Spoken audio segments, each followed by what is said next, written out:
What is going on, family? We are on day 95 with Jesus, day 95 to freedom, and day 4 of SLC. Let's go. What was I gonna say? Self-love challenge. So we didn't hit the gym today either.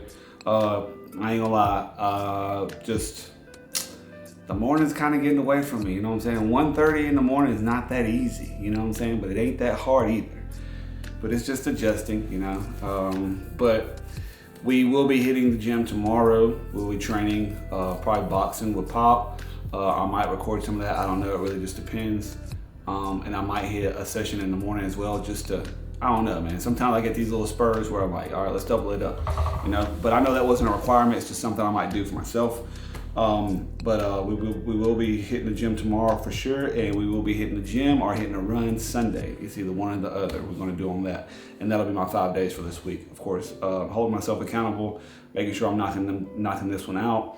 Like I said, on day 4, I'm going to treat it like, you know, the 75 hard, but I'm just going to make sure all these tasks and everything get done correctly as they should.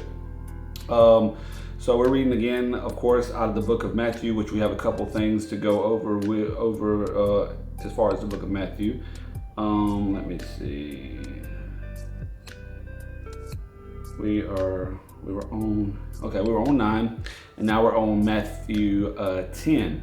It says Jesus sends out the 12 apostles. Jesus called his 12 disciples together and gave them the authority to cast out evil spirits and to heal every kind of disease and illness. Here are the names of the 12 apostles. First, Simon, also called Peter, then Andrew, Peter's brother, James, son of Zebedee, John, James's brother, Philip, Bartholomew, Thomas, Matthew, the tax collector, James, son of Alphaeus,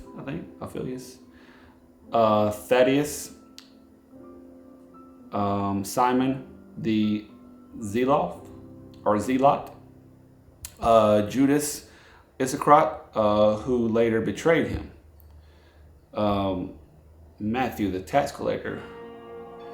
Do we like Matthew? No, I'm just saying. But yeah, so and it says Jesus sent out the 12 apostles with these instructions: don't go to the Gentiles or the Samaritans, but only to the people of Israel, God's lost sheep. Go and announce to them that the kingdom of heaven is near. Heal the sick, raise the dead, cure those with leprosy, and cast out demons. Give as freely as you have received.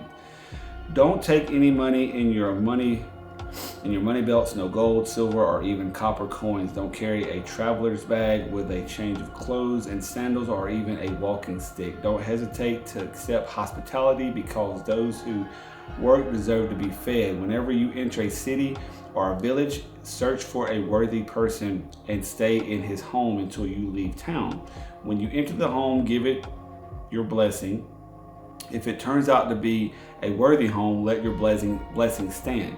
If it is not, take back the blessing. If any household or town refuses to welcome you or listen to you, shake its dust from your feet as you leave.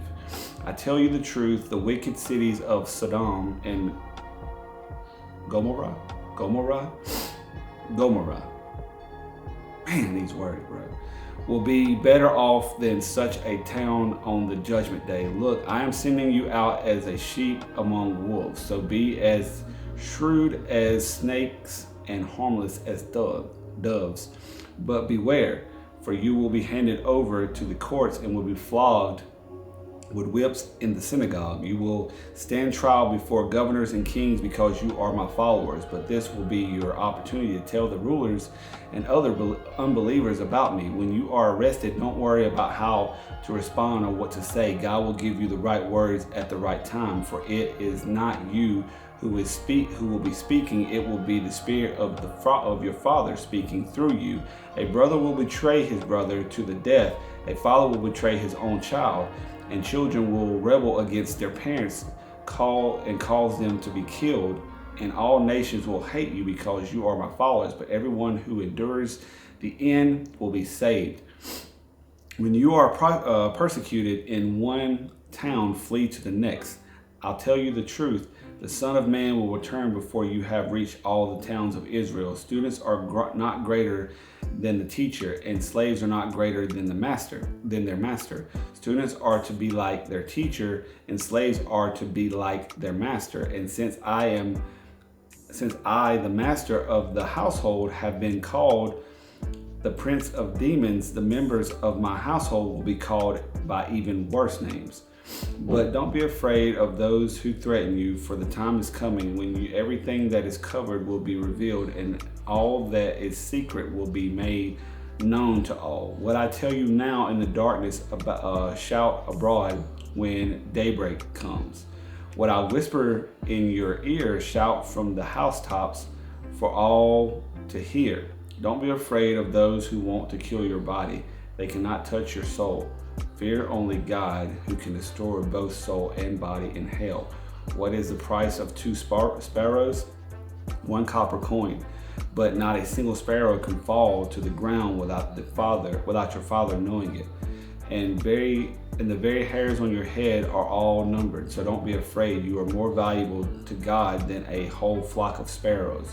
Everyone who acknowledges me publicly here on earth, I will also acknowledge before my Father in heaven. But everyone who denies me here on earth, I will also deny before my Father in heaven. Don't imagine that I came to bring peace to earth. I came not to bring peace, but a sword. I come to set a man against his father, a daughter against her mother, a daughter-in-law against her mother-in-law. Your enemies will be right in your own household. If you love your father or mother more than you love me, you are not worthy of being mine. Or if you love your son or daughter more than me, you are not worthy of being mine. If you refuse to take up your cross and follow me, you are not worthy of being mine. If you cling to your life, you will lose it. But if you give up your life for me, you will find it.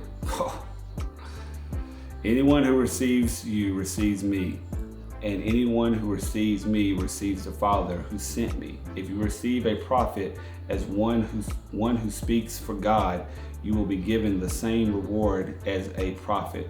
And if you receive righteous people because of their righteousness, you will be given a reward like theirs. And if you give even a cup of cold water to one of the least of my followers, you will surely be rewarded. Bro, that last, where is it?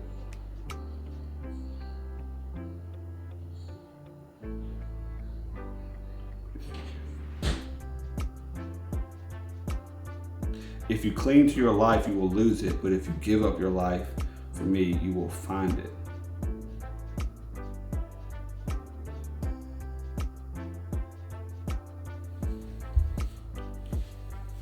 I don't even know what to say about that. That is it. If you give up, if you cling to your life, you will lose it. But if you give up your life for me, you will find it.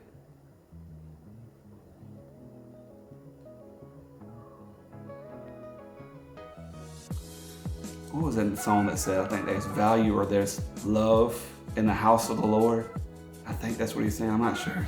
But that right there is so powerful, man, because that right there, I feel like kind of is where I see it to this day.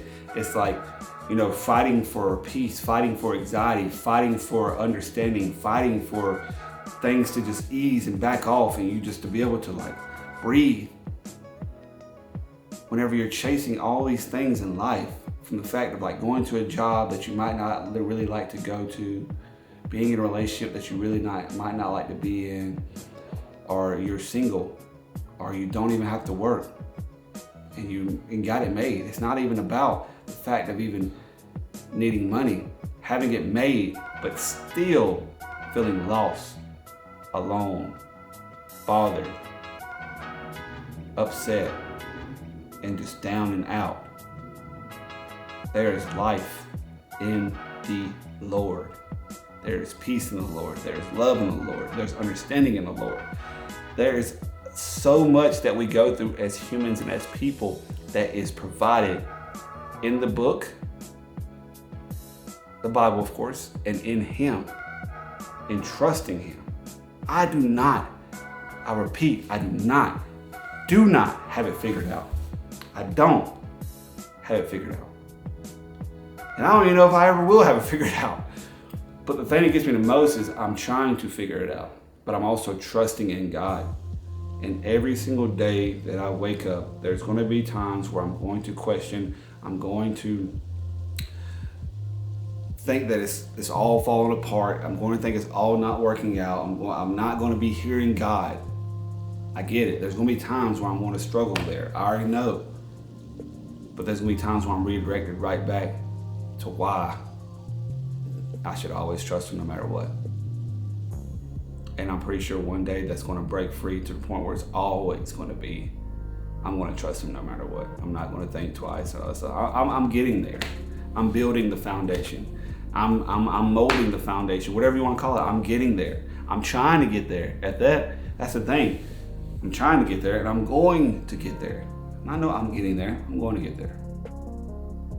And when I do grow, it's going to be so righteous. Righteous. But yeah, man, we got. I need this, and I feel like almost everybody realistically, yes, everybody in the world needs to like dabble in the Bible and just soak up what it's saying.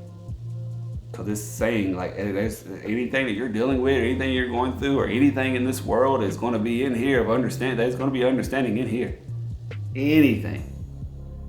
There's going to be someone in here that went through it, made it through it,